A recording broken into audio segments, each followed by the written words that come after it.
missing me. All things ain't what they used to be now. Where did all the blue skies go? Poison is the wind that blows from the north, the south, and east. Whoa, mercy, mercy me. All things ain't what. Aspiring Authors Magazine is a founding sponsor for Da Crew podcast. Get featured inside the magazine and allow your voice to be heard around the world. Aspiring Authors Magazine is an international magazine founded in May of 2020 by Queen Angela. Get featured.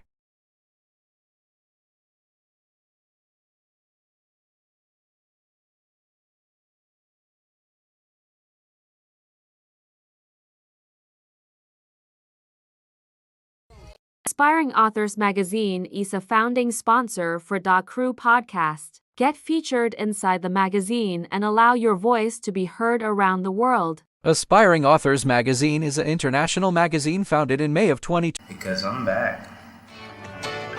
Welcome to the SC BOOKGAL and Friends Chat. We're going to be talking about the latest in book reviews, author interviews, and life. Come on in and join us. We're ready. Are you? I know you like that. How long you been back, man? I see the girls in the club, they're getting wild for me.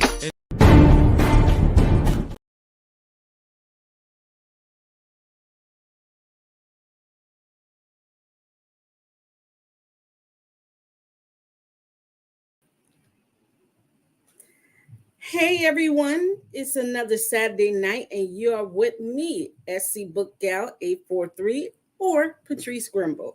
And tonight it is SC BOOKGALs and Friends Chat, but it's the solo edition. So I said tonight I'm going to talk to you guys about my first experience of the Public Library Association Conference. And there's another part of the first experience. Well, you know, this experience is a lot of first experiences. So let's just start from the beginning. I've been working for my county library for the past 19 years. And this past October, on the anniversary of my mother's death, I was awarded the Cynthia Graham Hurd Award. Now, y'all want to think, what in the world is the Cynthia Graham Hurd Award? Well, Cynthia Graham Hurd was one of the managers of a library here in Charleston County, okay? She lost her life on June 15th in the Mother Emanuel Church shooting. She was a dear friend of mine. And when I say like sister, like coming to my house, us calling each other Scandals, when Scandal was on, being there the very next day for the birth of my daughter, doing my whole career, that was her, okay? So with that award, I was asked if I wanted to go to PLA, okay? PLA stands for Public Library Association. So you're talking about librarians all over the country ascending into one place, okay? So, transparent moment. I am not a librarian by license. I am a librarian by experience, okay? So in other words, I've learned everything they've learned for free in 19 years, and they paid somebody for 5. But I'm going to be going back to school and doing the same thing, okay? So I was going back and forth with this, with if I should go, if I should not go. And you would wonder, like, why in the world? This is a great opportunity to go. You guys, I've never been on an airplane, for one. For 2, I've never been without my kids. And for 3, I don't feel like I'm big on the totem pole at that time to do it. Because I'm like, me in the room of all these people who got degrees, have been working there 20, 30 years. You're talking about directors and managers. I didn't feel like, hey, this was for me, okay? But I have a great friend We're friends, tell you the truth. My whole library crew, they're wonderful. So Tiffany, children's manager, Al, who I miss so much because he's at another branch, was my direct manager. And my very best friend, we call ourselves Thumb and Louise, Terry, like, you should go. You'll be all right. We'll walk you through the process. Okay. So y'all, you really know me, right? You know what, Trevita, that's what Terry and Tiffany said, that God said you were supposed to be in the room. And I looked at them and I was like, look, then God should have made a train, because I don't want to be on the plane. Like, I am definitely afraid of heights, you guys. Like, if a hotel has an elevator that looks out in the lobby, I'm turning my back so I don't have to look at the lobby, okay? So, I mean, this experience, all paid. I'm not paying for anything. Your hotel is paid. Your plane ticket is paid. Well, you do pay for your food, but you get a reimbursement back. So, I mean, what's keeping me? So I came home. I spoke to my aunts to see who would be able, see, Charita, we are here, to see who would take care of my 9-year-old, okay? I even had a conversation with my 9-year-old, and you guys, she was like, oh, you should go, mommy, and you could call me every day. And I'm thinking, well, godly, you got rid of me so quick. I mean, you didn't even give me a chance to say, mommy gonna miss you, or you gonna miss mommy. You did what, you planning on having a party once I leave? But she was very, very supportive, just like she was about 5 minutes ago, okay? So here we go. I told him, all right, I'll go. Now, let me tell you, when they really say that God will make room for you at the table, he really made room for me at the table, because I was in the company of all managers. All these people were managers. I mean, you have a branch manager of the largest library in the system, not as in circulation wise, but as in the amount of space. Okay. Then you had 3 other assistant managers. You had an outreach coordinator. Then you had a children's coordinator. So, like, when I say I am low on the totem pole, y'all, I am down here. Okay. And then there's another part to that, was this beautiful thing I have called melanin. I was the only Black person. I think that scared me more than the height at that time. Reason being is because you see these people with degrees and everything, and I'm Geechee. I speak that Africanized English where it's not proper, but guess what? They understand me more than anything, or they understand them. So I've been in a circle where me and the manager are sitting next to each other, and we're talking to the patron, and the patron is sitting up there looking at the manager with the look of, and then when I explain it, they're like, so that's what kind of I felt, because when we first got at the airport, God qualifies it.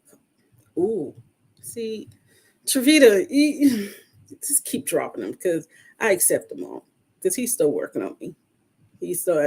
Thank you for saying that. God qualifies that call, not the other way around. So you're totally right. So we get to the airport, you guys. Now, I didn't know you had to take off shoes. I didn't know you had to take off. I don't know nothing but none of this. All I know is I live over by the airport, and I hear planes all the time. So that's another thing that freaked me out. Once we got there, I see all them in the corner, and they're using all these, this is a such and such and a such and a such and a such. And I said, oh, really? So we're just going out there and write notes? We're just going to take notes? They was like, oh, yeah. I'm like, what you could have just said that. I mean, you don't have to be all technical with it. We're just going to take notes, take those notes, bring them back to our library, and somehow make that work for us. Okay. My best friend Terry walked me through the whole process. Like, all right, I'm about to leave you here. We're going to follow you on the ground and everything. First flight, no problem. Smooth sailing. 45 minutes touching on the ground. I could do this. Y'all, not to that second flight. That second flight got me, you guys. I've heard of turbulence, a little shaking. We were going through a storm that was being predicted maybe like a week in advance, okay? So the minute we got on the second plane, okay, the connecting flight, and we were going from Charlotte, North Carolina to Columbus, Ohio, the first thing the man says after, "Thank you and welcome to American Airlines. We're going to have a lot of turbulence on this flight." Whoa, what, bruh? I'm going to need you to ease it in that we're going to have turbulence on this flight, okay? So the young lady next to me, she is going to PLA, and she noticed the nervousness. So we're talking. She was like, "Hey, let's just look at the color purple together. We can look at it on my laptop." I was like, all right. I don't know how you pull out a laptop, but she actually had a tablet. So I don't know what the devil she was talking about. But we sat up there and we looked at that, and lo and behold, I got a little shake, but that was it. Sounds like I was wondering, like, why did I feel like God would have left me and forsaken me? He wanted me to go here. He made it to whereas I had no excuse. I had the babysitter. I had everything paid. My job wanted me to go. So everything is there. So what's your excuse? Why won't you go? All right, cool. So we make it to Columbus, Ohio. And this is where reality really slapped me in the face, okay? And I know y'all thinking, what in the world? How does reality slap you in the face? So what I'm going to do is we're going to take a little break, okay, you guys? And I'm going to explain how reality really kicked in. And this is for those in customer service. So we're going to take a little break. I'm going to come back and I'm going to tell you a little bit about everything else, okay? Come back, you guys.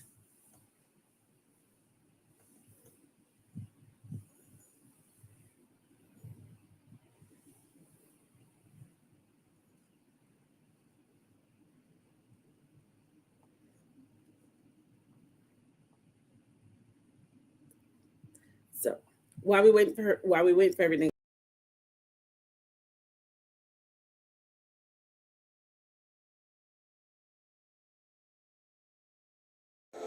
At Wings of Transformation Publishing, we are committed to helping our authors reach their goals and pursue their dreams of becoming published authors. We work closely with each author to ensure a successful publishing experience, and we are dedicated to helping them tell their stories in the most meaningful and impactful ways. We look forward to putting you on the path to writing your book. Dallas Fort Worth, AALAC, the Chasing Your Dream Book Tour and Expo is coming to your area. Mark your calendars, May 18th, 11 a.m. to 3 p.m. Central Standard Time. We have some amazing authors, some amazing business owners that's going to be sharing about their brand. We have some workshop facilitators that's going to be coming out. They're going to be teaching on branding, marketing, and networking. I want you to plan to be in the building, to be educated, empowered, and encouraged. Come out, support.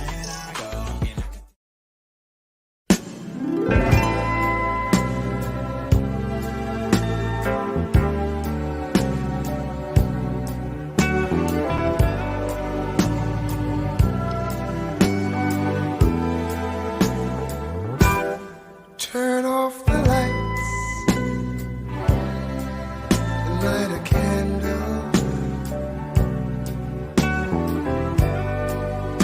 Tonight I'm in a romantic mood. Yeah. Let's take a shower together.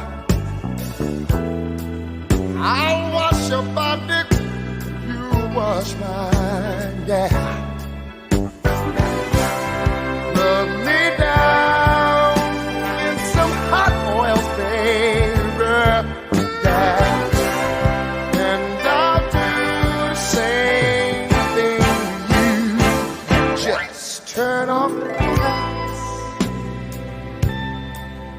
come to me.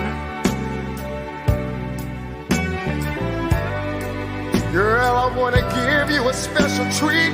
You're so sweet. Turn off the lights. So now, remember when we left off, I just touched down in Columbus, Ohio. Okay. The weather is very bad because they were talking about tornadoes and floodings and stuff like that. But if you live in Charleston, you see that almost on a daily basis. So it didn't phase us any. Here was where I had to speak life and I had to speak the word into myself. We walk into the hotel. It's me and the crew, me and everybody from the library. There's like 4 of us. 1, 2, 3, 4. No, there's 5 of us. 5 of us. Okay. So we walk into the hotel and the gentleman, we was like, oh, we're going to run over, get our stuff, come back, our registration. So we are in the hotel. Okay. I'm on the phone back over here, talk to a night, saying I touched down, hang up the phone.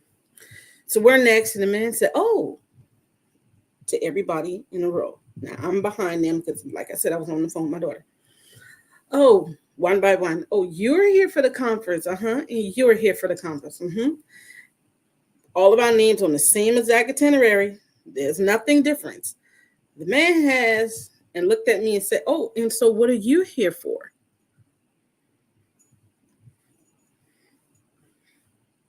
The same thing that they're here for. Oh, you're here for the conference? And the look that I'm giving you guys, the same look that he gave me. You're here for the Public Librarian Association conference? Yes. Oh, and your name is Patrice Smith. He looks, oh, okay. Oh, I didn't pull it out. He still has this look of like, really? So I don't know if you guys have been paying attention to my show, and I told you about this documentary that's coming out. Matter of fact, it's coming out in June, and it's called Are You a Librarian? That's the look that he was giving me. Like, are you really a librarian? Let us say I went in my room, and all of them are telling me they're sorry on the elevator. Like, yo, Therese, we're sorry. He shouldn't have thought that. He shouldn't. I was like, y'all, I'm all right. Y'all, I'm all right. So I went in my room. I had to speak life to myself. Like, you know what? God wanted you here. He made everything line up. Look, take what you can, soak this information, take it back. Use it for work. Use it for your podcast. Use it for your friends. Use it, use it, use it. So, first day of the conference, I'm walking inside this huge convention center. Beautiful convention center. Y'all, I can count how many people look like me. I could count. So at this time, everything the gentleman was saying and his facial expression all came rushing back to me. And you're wondering, like, so why was that? Why would that offend you? Why would you take that? I take that because I've had so many incidents whereas my level of knowledge could not break through my color. In my community, that is big. And I love the fact that aspiring authors has this platform, whereas I can give African American author or authors of color a chance to talk about their books, promote their books, talk about their brand, talk about their journey to becoming an author. That is why. So kind of a way, me seeing this was a rededication to how I feel about being an African American reader. Okay. So we break down into these different conferences. Conferences, different sessions. And one of my first sessions, we're talking about banning books. And if you know, and you go to public libraries, and if you do a lot of reading, you will know that Book banning is one of the biggest things. It came from the dude down there in Florida, the Santos, when he went into the public library and the school library and didn't like this book, this book, this book. Okay. So a lot of the books of color that deal with race issues, that deal with incarceration, that deal with social justice, that deal with domestic violence, books that deal with family issues, books that LGBTQ, a lot of the books that challenge the mainstream thought pattern of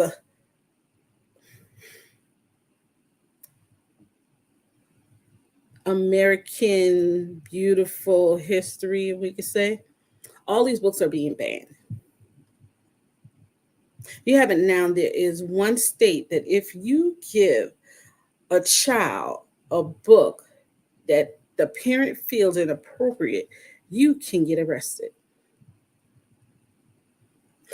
There are some libraries that are having to pull half of its collection because one person, and 9 times out of 10, they're not even a parent. They challenge the book. And what they do is they go online, they find the little juicy inserts, and they send it to the school or the public library and say, this book is inappropriate. Well, guess what? What's inappropriate for you might not be inappropriate for anybody else. It might be a conversation starter. And I always tell people about the story with my son when he was 12 years old. No, not even 12. He was 10 or 11 because he was still in elementary school. He got a book and he said, Mommy, I can't spell this word. I said, okay, what's the word? He said, CONDOM. Hold up. I said, what's the word again? So he spells it. And I pulled the book, and the book's called Plan B. And me as a parent, I should have, a lot of parents nowadays would have been embarrassed. Oh my God, where did you get that book from? No, it became a conversation starter. So I called his dad and I said, look, this came up in the book. We need to talk about it because he should know what this is. And me and his dad had a conversation with him that night. No other parent or no other non-parent should tell me how to parent. I think the reason for this and the reason why a lot of this stuff is happening in school now is because we got non-parents trying to tell you how to parent.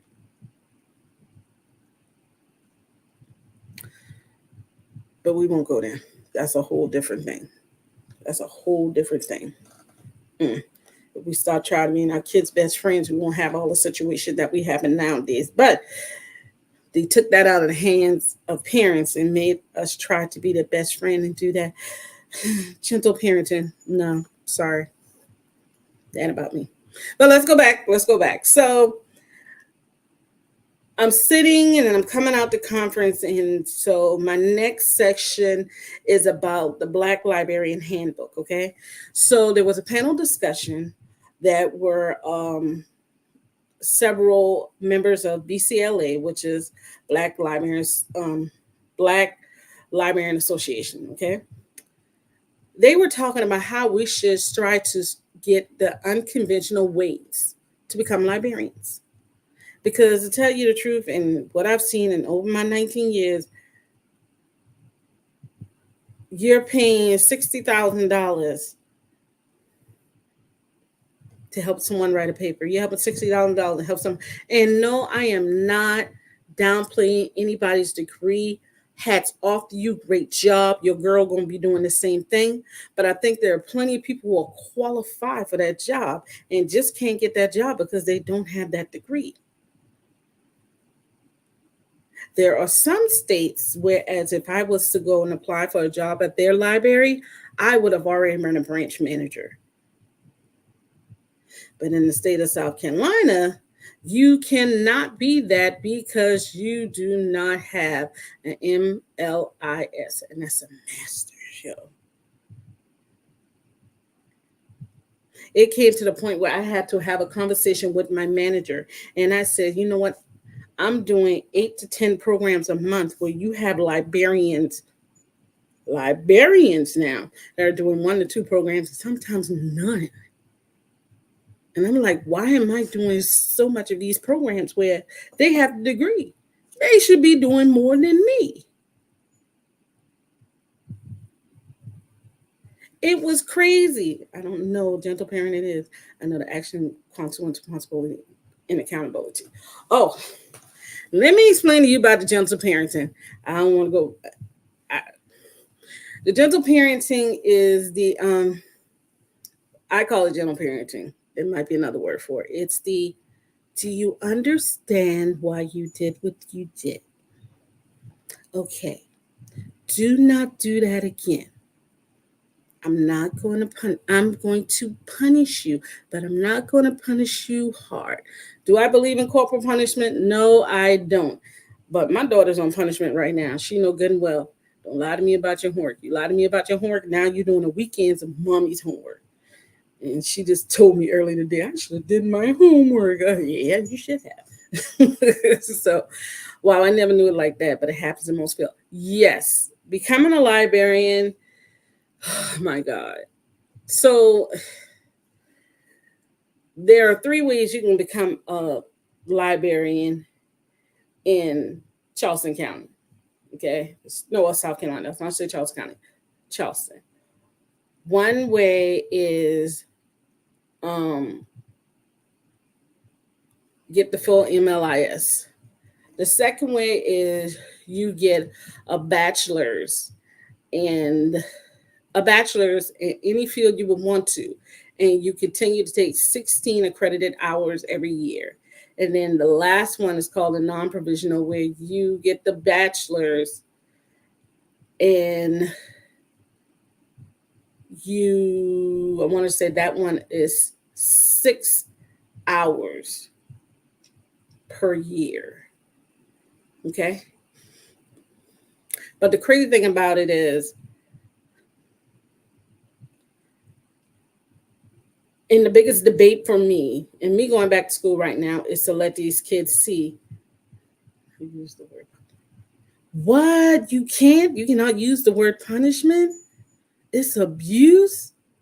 Oh my, that's wow. Wow.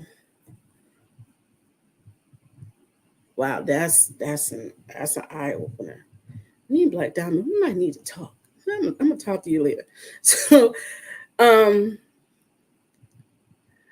So the only difference between my position and the librarian position is maybe $60,000 worth of student loans and $1,000 in a paycheck. You should never say there are consequences to the behavior. Let's talk about that.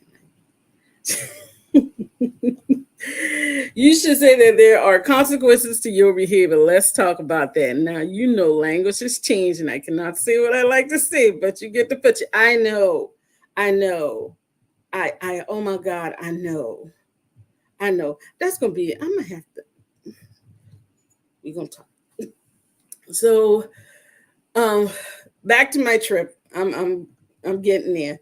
So I'm in this room with all these librarians, and here's the thing, that this is what happens. The man and a lady were talking, and that session was over. We were sitting in a corner, and she said, all right, everybody who is a librarian, no, she said, everybody works at a library. We all, right? She said, yeah. She said, okay, if you work for the library for 5 years, sit down. If you work for the library for 10 years, sit down. If you work for the library for 15 years, sit down. So there was like maybe 3 or 4 of us left. And she said, if you're a manager, sit down. So 2 of them sit down. She said, so tell me why these 2 young ladies right here cannot be librarians. Because I bet you if I put them in the room, they know as much as you know. He said, there has to be an unconventional way to let's keep the color in the library. He said he is going to conferences, whereas he has sat down, he's told them that he's a director of a library system, not a manager, not a branch manager. He's a director. And he said they look at him like, what? He said, I purposely hire people of color, in some cases because we're not represented. Now, for me in my library system, I have to say it's pretty diverse. I've been so fortunate to work around Black male librarians and female librarians. But lately, I would say that the crop of people that have coming through right now, maybe 4 or 5 of them,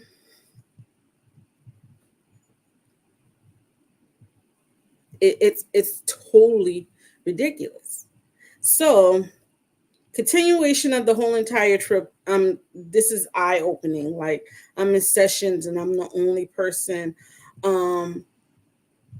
I was once with the whole group, but by the end of the second day, I was by myself. It was like it was very eye-opening. I can't explain it because I get upset and I get angry, and it gives me determination. Like, all right, you know what? I'm gonna go ahead and go to school, and I'm gonna show y'all how it does. And I attended a lot of sessions, and there was a mixture of how you can get student loans and how you can serve the homeless population, how you can help seniors over 55 come back into the workplace. So it wasn't like I was targeting just programs about African American and African Americans libraries, but I needed to see this for myself because I was like, this cannot be the world that we're in. This can't be. And it surely is. It comes to find out that one guy said that the librarian is a profession that has always been welcome if you were an old white lady. And that's all I saw. All I saw. Now, we could close up generation gap a little bit because I've seen a little bit more of the 40, 50s, you know. But when you saw somebody, you give the head nod. I would say I saw about maybe 5 or 10% of those that were having a Spanish descent.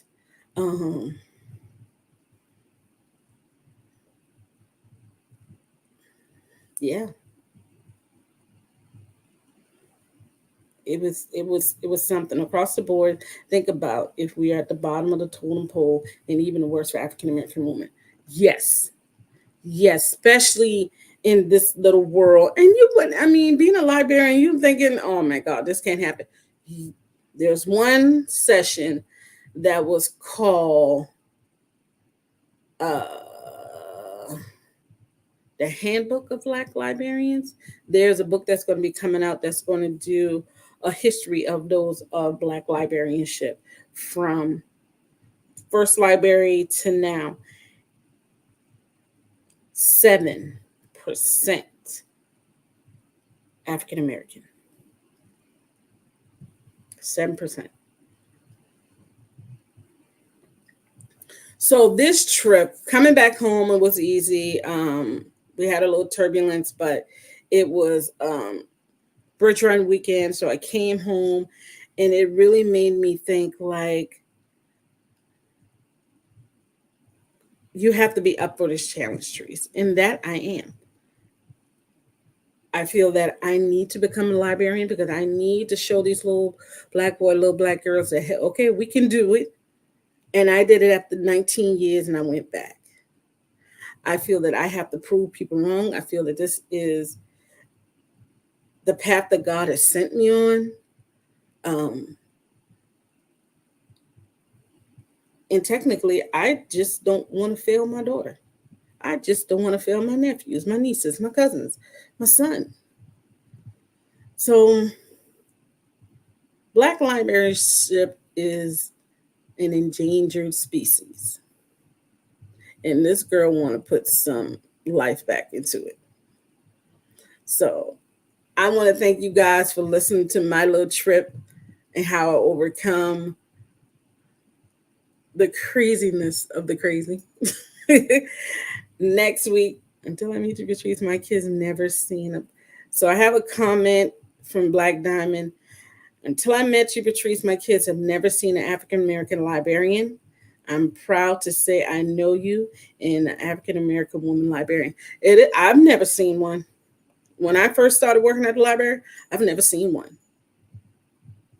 The first person I saw was my mentor, Cynthia Graham Hurd. And when I saw her, I thought she was just like a circulation manager. And she said, no, I'm a Black librarian. Oh, okay. And then she introduced me to Miss Kim Williams. And then I met Mr. G, and he is a Black librarian. And then I met Mr. Ray. And then I have Mr. Vaughn and Haley and Miss Tiffany. So now I'm surrounded by all these Black librarians. So that's why I say I didn't know the statistic until I actually see it for myself. And even going inside the exhibit hall, when people saw me, one lady asked me, can you tell me where the restroom is? I've been in your building the whole entire day. No, boo, I work here too. When you find the restroom, you come back and tell me. I'm with you. I'm working this conference too. I'm so sorry. I'm thinking to myself, okay. So it is. So I'm gonna end this tonight. So y'all pray for me. Because I'm going back to school with books and stuff like that. Oh, Jesus. But catch me tomorrow night. I'm talking poetry. I'm going to give you a list of the best that we have inside Inspiring Authors magazine. Make sure you are here tomorrow at 8. And you guys, thanks for listening to me talk about this, because this has been weighing on me heavily, and I feel like you guys, we could talk. So I will see you tomorrow night, 8 o'clock, back here. Good night, you guys. Bye.